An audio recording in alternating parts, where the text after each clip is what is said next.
Yakin mungkin kalau masih ada waktu perpanjangan tidak lebih dari 30 menit gitu ya Pak ya. Bu Hima sudah hadir karena pada pukul 13.30 kita sudah ada raker lain dengan Menteri. Oke, bisalah sampai 13 kalau begitu ya Bu ya. Kita sepakati dulu untuk sementara pada pukul 12 ya. Tapi nggak begitu yakin kayaknya kalau selesai pukul 12. Oke. Baik, kami persilahkan kepada Menteri Pendidikan Dasar Menengah untuk menyampaikan paparan, nanti dilanjutkan oleh Menteri Dikti-Saintek dan Menteri Kebudayaan. Silahkan, Prof. Terima kasih Ibu Okti. Ketua. Assalamualaikum warahmatullahi wabarakatuh. Selamat pagi, salam sejahtera buat kita semua. Yang terhormat Ibu Ketua Komisi 10 beserta seluruh jajaran pimpinan dan anggota Komisi 10, Bapak-bapak, para Menteri Kabinet Merah Putih, senior saya Profesor Satrio, juga sahabat saya Pak Dr. Fadlizon dan para wakilnya. Saya ditemani oleh tim dari Kementerian Pendidikan Dasar dan Menengah. Tadi sudah disampaikan oleh Bu Ketua, para eselon 1 dan juga ada eselon 2 dan juga para staf khusus menteri yang juga bersama dengan kami. Kalau diizinkan saya perkenalkan staf khusus menteri yang bersama saya, ada Pak Dr. Didik Suardi. Saya kira Ibu sudah kenal. Kemudian sebelahnya Pak Dr. Mukhlas Rawi. Di sebelahnya lagi Pak Arif Jamali MPD. Dan yang berikutnya Bung Ma'ruf El Rumi.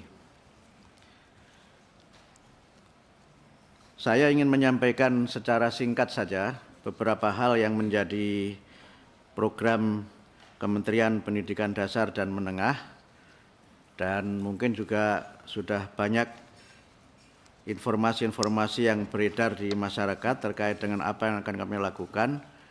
Bahkan juga sudah banyak tuntutan dari masyarakat padahal kami belum lama bekerja. Ini menunjukkan betapa harapan masyarakat sangat tinggi terhadap Kementerian Pendidikan Dasar dan Menengah. Saya ingin memulai dari tagline besar kami adalah mencerdaskan dan memajukan bangsa. Ini kami ambil dari tujuan negara yang termaktub dalam pembukaan Undang-Undang Dasar 45 dan juga sering sekali dikutip oleh Bapak Presiden Prabowo, yaitu mencerdaskan kehidupan bangsa dan memajukan kesejahteraan umum. Visi besar kami di Kementerian Pendidikan Dasar dan Menengah adalah pendidikan bermutu untuk semua. Ini kami ambil dari Undang-Undang 2003 tentang hak warga negara. Nah, dalam kami melaksanakan program, ini harus pakai ini ya, mungkin malah lebih lama. Saya mungkin akan langsung saja membacakan karena mungkin juga sudah ada naskahnya di Bapak Ibu sekalian, supaya lebih cepat. Landasan kami dalam melaksanakan program ini adalah pembukaan Undang-Undang Dasar 45, kemudian Undang-Undang Dasar 45 pasal 31 ayat 1 tentang setiap warga negara berhak mendapatkan pendidikan, kemudian pasal 31 ayat 3 meningkatkan keimanan dan ketakwaan serta akhlak mulia dalam rangka mencerdaskan kehidupan bangsa. Kemudian Undang-Undang 20/2003 tentang Sistem Pendidikan Nasional, pasal 3 menyebutkan pendidikan nasional berfungsi untuk mengembangkan kemampuan dan membentuk watak serta peradaban bangsa yang bermartabat dalam rangka mencerdaskan kehidupan bangsa. Pasal 5 ayat 1 menyebutkan setiap warga negara mempunyai hak yang sama untuk memperoleh pendidikan yang bermutu. Kemudian Undang-Undang 14 tahun 2005 tentang guru dan dosen, di mana pasal 8 menyebutkan guru wajib memiliki kualifikasi akademik, kompetensi, sertifikat pendidik, sehat jasmani dan rohani, serta memiliki kemampuan untuk mewujudkan tujuan pendidikan nasional. Kemudian juga kami kaitkan pelayanan pendidikan untuk semua itu merujuk pada Undang-Undang Nomor 8 Tahun 2016 tentang penyandang disabilitas, Perpres 87 2017 tentang penguatan pendidikan karakter, dan Undang-Undang Nomor 59 Tahun 2024 tentang RPJPN 2025, 2045, dan Astacita Kabinet Merah Putih, yang di dalamnya disebutkan memperkuat pembangunan sumber daya manusia, sains, teknologi, pendidikan, kesehatan, prestasi olahraga, kesetaraan gender, serta penguatan peran perempuan, pemuda, dan penyandang disabilitas. Dalam kaitan itu, kami akan melaksanakan program-program yang sesuai dengan visi besar, yaitu pendidikan bermutu untuk semua. Dalam kaitannya dengan pendidikan yang bermutu itu, kami berusaha untuk meningkatkan dan memenuhi sarana dan prasarana yang memadai. Kemudian pendidik dan tenaga kependidikan yang kompeten dan sejahtera, lingkungan sosial budaya yang mendukung, serta pembelajaran adaptif dan bermakna. Kemudian untuk pendidikan untuk semua, kami berusaha untuk memenuhi kesempatan pendidikan bagi seluruh warga negara dengan ketersediaan layanan pendidikan yang merata, kemudian pembiayaan pendidikan yang afirmatif, layanan pendidikan yang inklusif, serta pengembangan talenta unggul. Dalam kaitan ini, kita mencoba melihat bagaimana pendidikan bermutu kita kembangkan, dan beberapa program prioritas kami akan mencoba untuk pada awal-awal kepemimpinan kami di Kementerian Pendidikan Dasar dan Menengah, ada 5 program prioritas. Yang pertama adalah penguatan pendidikan karakter, di mana kami akan melakukan program-program pelatihan, bimbingan konseling, dan pendidikan nilai untuk guru kelas. Kemudian peningkatan kompetensi guru, bimbingan konseling, dan guru agama, penanaman karakter 7 kebiasaan anak Indonesia. Kami sempat memperkenalkan ini di salah satu stasiun televisi anak-anak. Waktu itu saya menyanyi lagu Pelangi-Pelangi, tapi tidak menyanyikan lagu Pelangi di Matamu. Pengangkatan guru BK dan makan siang bergizi. Karena itu Ibu Ketua, kalau kita selesai jam 12, mudah-mudahan juga ada praktek makan siang bergizi di gedung DPR ini. Mudah-mudahan pelaksananya. Kemudian yang kedua, wajib belajar 13 tahun dan pemerataan kesempatan pendidikan. Kami akan ada 2 program besar, yaitu afirmasi pendidikan yang diselenggarakan oleh masyarakat dalam bentuk rumah belajar, pendidikan anak usia dini, pendidikan jarak jauh, dan lain-lain. Kemudian kami juga mencoba memfasilitasi relawan mengajar.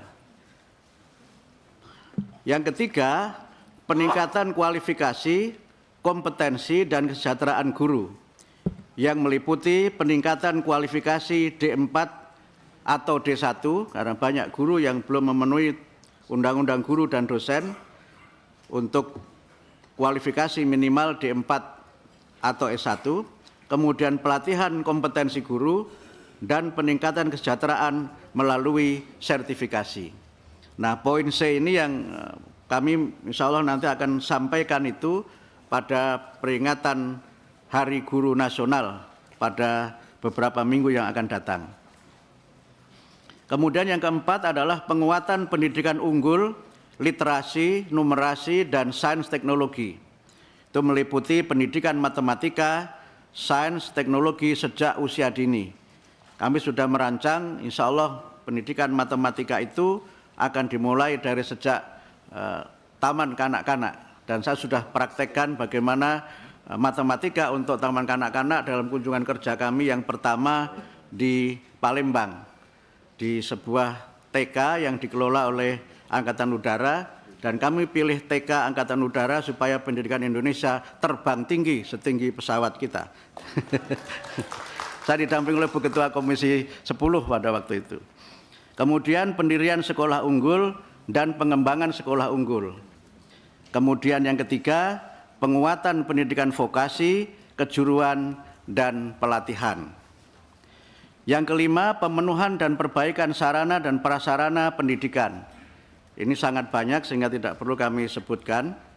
Kemudian yang keenam adalah pembangunan bahasa dan sastra yang meliputi pemartabatan bahasa negara, pelindungan bahasa daerah, penginternasyonalan bahasa Indonesia, dan peningkatan literasi. Sekedar informasi bahwa beberapa minggu yang lalu dalam peringatan bahasa 28 Oktober kami menyampaikan program besar yaitu kedaulatan bahasa Indonesia, bangga, kemudian kita mahir dan maju dengan bahasa Indonesia, dan kami memberikan penghargaan untuk pejabat publik yang menggunakan bahasa Indonesia yang baik dan benar, dan alhamdulillah menurut Dewan Juri pemenangnya adalah Ibu Ketua Komisi 10, Ibu Dr. Hetifah. Saya tidak ikut menjadi Dewan Juri karena waktu ada penjurian saya belum jadi menteri. Nah, strategi yang kami coba lakukan adalah bagaimana kita mencoba mengembangkan dan mencapai program serta tujuan itu dengan prinsip partisipasi semesta. Pendidik ini kami juga merujuk kepada Undang-Undang 20/2003 pasal 4 ayat 6 yang di dalamnya disebutkan pendidikan diselenggarakan dengan memberdayakan semua komponen masyarakat melalui peran serta dalam penyelenggaraan dan pengendalian mutu layanan pendidikan. Dalam pelaksanaan partisipasi semesta itu ada 3 pilar penting, yaitu kebaruan yang meliputi upaya-upaya kita mewadahi gagasan kreatif, mempromosikan praktek baik, dan mengutamakan relevansi. Kemudian terkait dengan kemitraan, kami berusaha untuk bermitra dengan dunia usaha dan industri, kemudian juga mitra pembangunan, dan juga kemitraan dengan pemerintah, eksekutif, legislatif, dan yudikatif di semua tingkatan pemerintahan, kemudian juga kemitraan dengan masyarakat, dengan orang tua, ormas penyelenggara pendidikan, dan sebagainya. Kemudian yang ketiga adalah keadilan. Kita berusaha untuk bagaimana ada pembiayaan yang adil, sarana dan prasarana yang setara, tata kelola sumber daya manusia yang berkualitas. Demikian presentasi kami, dan karena di sini ada Ibu Melly Guslo, kami mohon untuk anggaran ini jangan digantung, sebagaimana lagunya beliau, jangan kau gantung cintaku. Terima kasih. Wassalamualaikum warahmatullahi wabarakatuh. Mel nanti dibales ya dengan beberapa bait ya lagunya. Baiklah, terima kasih Pak Mukti atas paparannya yang singkat, padat, dan sekarang kita lanjutkan dengan Menteri